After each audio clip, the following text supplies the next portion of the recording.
ప్రముఖ పుణ్యక్షేత్రం ద్వారక తిరుమల శ్రీ వెంకటేశ్వరుని వైశాఖ మాస తిరు కళ్యాణోత్సవం కన్నుల పండగగా సాగింది. తొలక వాహనంపై స్వామి అమ్మవార్లను ప్రత్యేకంగా అలంకరించిన అనివేటి మండపంకు తొడకని వచ్చి వైశాఖ ఆగమాన్ని అనుసరించిన కళ్యాణ తంతును చేపట్టారు. ఆలయ చైర్మన్ ఎస్వి సుధాకర్ రావు దేవస్థానం తరఫున స్వామివారికి పట్టు వస్త్రాలు సమర్పించగా భక్తుల గోవింద నామస్మరణాలతో మిన్నంటాయి.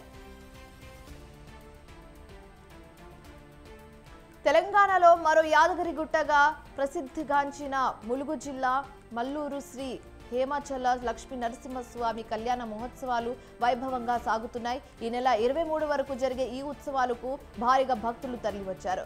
చింతమణి జలపాతం వద్ద పుణ్యస్నానం చేసిన వారంతా భద్రాచలం శ్రీ రామచంద్రస్వామి ఆలయ అర్చక బృందం ఈ ఉత్సవాలను నిర్వహించింది.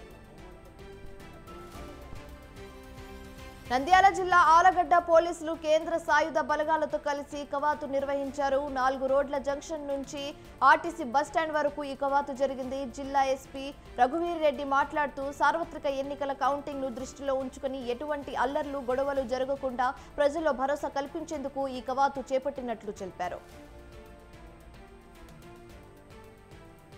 బన్సువాడ మున్సిపల్ కమిషనర్ అలీం సస్పెండ్ అయ్యారు. ఈ మేరకు ప్రభుత్వం ఉత్తర్వులు జారీ చేసింది. గతంలో బైంసా మున్సిపాలిటీలో పనిచేసిన కమిషనర్ అలీం ప్రభుత్వ నిబంధనలని తుంగలో తొక్కి పలు అవినీతి కార్యక్రమాలతో పాల్పడ్డారు. అయితే ఈ మేరకు ప్రభుత్వం చర్యలు తీసుకుంది.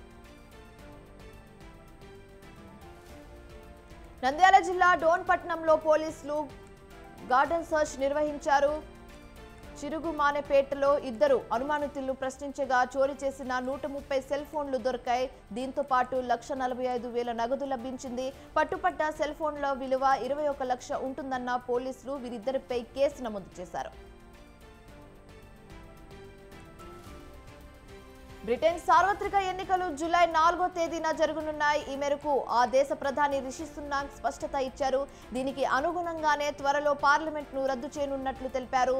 తన అధికారిక నివాసమైన 10 డౌనింగ్ స్ట్రీట్ లో జోరు వానలో నిలబడి తడుస్తూనే ఈ ప్రకటన చేశారు. బ్రిటన్ ప్రజలు తన భవిష్యత్తు ఎలా ఉండాలో ఎంచుకునే సమయం వచ్చిందన్నారు Sunak. Wicket keeper Dinesh Karthik IPL కు వీడ్కోలు పలికాడు. నిన్న జరిగిన ఎలిమెంటరీ మ్యాచ్ అనంతరం కార్తిక్ ఈ నిర్ణయాన్ని ప్రకటించాడు. ఐపీఎల్ 17th సీజన్ లో ఆర్సీబీకి ప్రాతినిధ్యం వహించిన కార్తిక్ 15 మ్యాచ్ల్లో 36.22 సగటుతో 326 పరుగులు చేశాడు. గతంలో కోల్కతా, ముంబై ఇండియన్స్, గుజరాత్ లయన్స్ జట్లకు ప్రాతినిధ్యం వహించాడు కార్తిక్. పారా అథ్లెటిక్స్ లో వరంగల్ జిల్లా పార్వతీగిరి మండలం కల్లేడ గ్రామానికి చెందిన జీవంతి దీప్తి వరల్డ్ రికార్డ్స్ సాధించింది. జపాన్ లో జరిగిన కోప్ 24 వరల్డ్ పారా అథ్లెటిక్స్ ఛాంపియన్షిప్ లో గోల్డ్ మెడల్ సాధించింది. ఉమెన్స్ T20 కేటగిరీ 400 కిలోమీటర్స్ పరుగుల్లో కేవలం 55.07 సెకండ్స్ లో పూర్తి చేసింది. 2024 ప్యారిస్ లో జరిగే పారా ఒలింపిక్స్ కు అర్హత సాధించింది. 20 ఏళ్ల వయసులోనే ఆమె ఈ రికార్డును క్రియేట్ చేయడంపై పలువురు హర్షం వ్యక్తం చేశారు.